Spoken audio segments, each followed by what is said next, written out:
E agora nós estamos aqui na aula 10. É o fechamento da segunda parte do nosso módulo 1. Depois a gente vai ter o módulo 2, que é o conselho escolar na prática. Então vamos lá, vamos finalizar. É a nossa última função, que é a função pedagógica. A função pedagógica, gente, eu tenho algo a estar falando aqui em especial dessa função. Raramente eu tenho observado a função pedagógica ocorrer ao longo da gestão do conselho escolar. A gente tem esse hábito, vou ser repetitivo, de falar só sobre a parte financeira. Chegou verba na escola, vamos fazer reunião. Aqui no município onde eu atuo, é obrigatório ter 6 reuniões ordinárias por ano. Pode também ter as extraordinárias. As reuniões extraordinárias podem também ocorrer, mas obrigatórias são 6. E isso está no estatuto da escola e também o estatuto que é feito lá pela Secretaria de Educação e a gente compartilha ele com as escolas.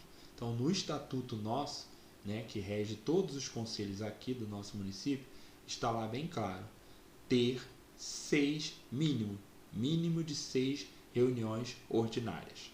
E nessas reuniões a gente observa que se fala mais do financeiro, às vezes um pouquinho do administrativo, mas a pedagógica está deixando a desejar. Então vamos conhecer um pouco e começar a abraçar essa função e falar dessa reunião, nas reuniões sobre essa função, ok? Então vamos conhecer ela um pouco aqui para a gente poder ter mais propriedade de utilizar essa função no nosso dia a dia, ok? A essência do conselho escolar.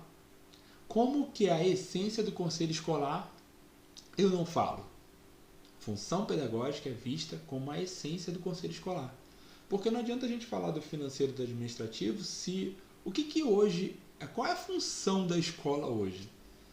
A função da escola hoje é ensinar.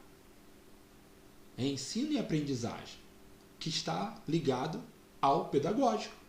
Então, se isso não ocorre, se eu não falo disso dentro do conselho, se eu não utilizo dessa função para abordar sobre temas de pedagógico no conselho, não está tendo muita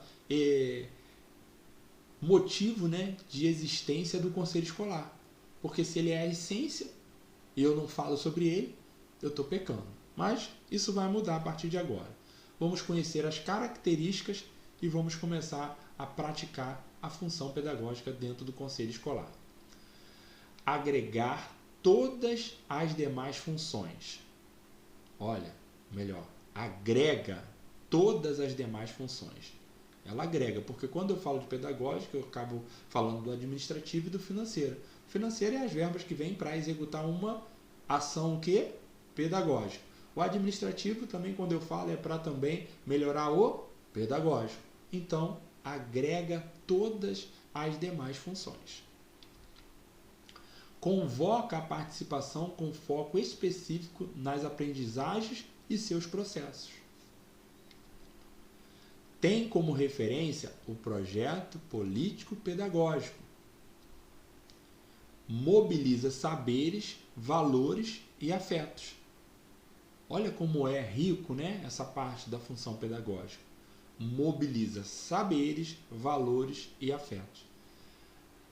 No processo pedagógico, a gente observa que às vezes a gente se apega muito na escolarização, e não olha muito para esses valores e os afetos da criança. E no conselho escolar, a gente consegue ter uma liberdade de falar melhor sobre isso. Por quê? Porque é uma reunião onde faz parte todos os segmentos que estão dentro da unidade escolar. Que é o responsável, que é o aluno, que é o professor. E ali a gente fala sobre valores e sobre os afetos de cada um desses representantes. E o último, pacto de corresponsabilidades. A gente cria um pacto, a gente faz com que todos tenham responsabilidade dentro dessa função. Não é responsabilidade só do professor de ensinar, É do professor, é do responsável, é da comunidade, é do funcionário. Ah, o funcionário tem responsabilidade? Tem. A responsabilidade de educação social. De quando a criança falar um palavrão, ele chegar assim, não, filho, isso está errado. Educar a parte social é para todo mundo. Para todo mundo, desde o professor, ao diretor, ao funcionário, até o próprio coleguinha. Colega, o que você está falando, essa palavra, um palavrão é feio. Esses são valores. Ensinar uns aos outros. Então é muito importante a gente estar atento a isso. Afeto, carinho. Quando o colega bater no outro, não bate. Ele não quer apanhar, ele quer carinho. Então é muito ampla a função pedagógica na escola e eu não vejo muito isso. Essa conversa, essa explanação sobre isso. E aí o pacto de corresponsabilidade vem nessa função, que todos precisam entender. O funcionário, mas o funcionário não é apto. Ele não é apto para ensinar matemática, a língua portuguesa, mas ele está apto a ensinar essa criança uma educação social de comportamentos. Desenvolver afetos e valores nessa criança. Desde o funcionário até o professor, o aluno, direção, todo mundo. Agora vamos conhecer os requisitos para isso, que é muito importante. Eu tenho as características, mas quais requisitos eu preciso ter para desenvolver isso? Vamos conhecer. Capacidade de fazer análise, capacidade de ter um olhar analítico, crítico, e ao mesmo tempo saber que aquilo ali é necessário para que eu possa ter uma ação. Se eu não fizer uma análise antes, eu tenho qualquer ação. Talvez a minha ação seja uma ação, posso dizer assim, equívoca. Eu posso me equivocar no que eu vou fazer porque eu faço assim sem pensar. Eu não analiso. Eu vejo uma atitude, vou lá, tem uma reação. É a ação e a reação, né?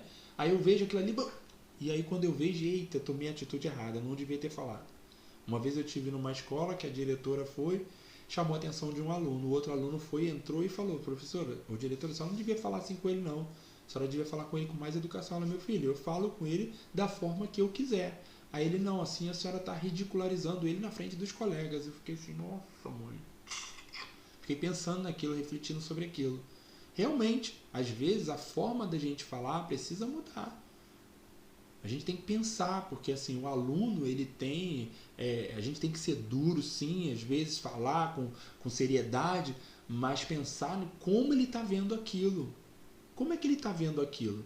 Ele está vendo aquilo como uma repreensão, mas que assim não está ridicularizando ele, como o colega falou? A senhora está ridicularizando o meu colega, a senhora está expondo ele, porque essas crianças elas estão muito antenadas. Hoje em dia elas têm muita informação, então a gente tem que precisar. Então, aconteceu uma ação, capacidade de analisar. Opa, peraí, como eu vou agir diante disso? Ainda que aquela pessoa esteja fazendo um ato errado. Então a gente tem que pensar nessas condições, tá? Outro requisito, visão do todo da escola. Tem que olhar a escola como um todo. Eu não posso olhar a parte aqui não, a aluna, aqui a parte é o professor, com o professor eu falo de um jeito, com o aluno eu falo de outro, com os responsáveis eu falo de um outro, não. É uma visão de um todo. Todos nós ali somos seres humanos e temos as nossas frustrações, temos os nossos problemas, temos as nossas dificuldades e a gente tem que olhar como um todo e tentar fazer essa análise colocando, ou melhor, exercendo muito a empatia. É importante exercer a empatia quando você fala de fazer uma análise. Se coloca no lugar dele, mas não é se colocar, não, se eu fosse ele faria daquele jeito. Não, coloque-se no lugar dele. Ele está nessa condição, será por que ele está nessa condição? Por que ele está fazendo aquilo? O que ele tem passado? É esse outro olhar, né? Dizer assim, não, se fosse ele, eu faria de outra forma. Não é, é se colocar mesmo. Por que ele está fazendo aquilo? Qual o problema que ele está passando? Por que ele é tão agressivo? Outro requisito. Conhecimento das metas de aprendizagem e do ambiente escolar. A função pedagógica, né, os indicadores, eles não trazem metas que a gente tem que seguir, então eu tenho que ter conhecimento dessas metas. Eu preciso entender quais são as metas de aprendizagem e como está esse ambiente escolar. Será que as salas estão adequadas para eles aprenderem? Será que a escola hoje tem uma estrutura adequada para as crianças estarem aprendendo? Então conheça as metas e também olhe para o ambiente escolar. A outra aqui é ter uma postura mediadora. Olha aí. Postura mediadora. Mediar o conflito e não causar mais conflito. A mãezinha veio falar comigo aqui que fulano está fazendo isso, que não sei o que, não sei o que. E aí eu pego aquilo, é mesmo, não sei o que. Não, peraí, fulano. Você já conversou com a outra mãe, com a criança que você está falando? Não, não conversei não, porque eu não quero nem assunto. Você entra com essa postura mediadora. Não, então a gente vai conversar junto. Vamos lá, vamos trazer a situação aqui. Aconteceu às vezes um caso que assim, aquela professora faz não sei o que, ela está praticando bullying com meu filho. Será que está praticando mesmo? Então, entender essa postura mediadora, fazer a mediação, tirar... Por exemplo, hoje a gente está vendo muito nas escolas brigas, confusões, muita briga na escola, a ponto de o jornal noticiar isso aí e mostrar o que está acontecendo. É deprimente quando eu vejo um aluno se agredindo outro de uma forma tão veroz, tão, sabe, tão animal, um jeito de quer mesmo machucar, arrancar o cabelo do outro. Aí você observa aquilo, por quê? Muitas das vezes não aconteceu uma postura mediadora, pelo contrário, aconteceu uma postura contrária à mediadora, que é a postura de instigar, causar, de criar um movimento para... ficam assim, botando pilha, os alunos, olha, isso mesmo, ela falou isso de você, vai lá, pega ela. Olha só, são situações que a gente tem que conversar mais, a gente tem que ter esse requisito de falar para os alunos, olha, ao invés de você tacar fogo no parquinho, não faça isso. Fala, não, fulano, não é assim não. Você entendeu errado. A gente está vivendo um tempo muito difícil, onde não está vendo essa postura mediadora. A postura é de ataque. É a postura ao contrário, é uma postura agressora.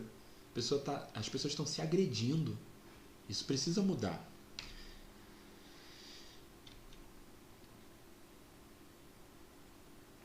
Então a gente vai estar finalizando agora aqui essa aula, nossa última aula 10, né? E vai estar agora vindo para uma reflexão que eu quero trazer para vocês.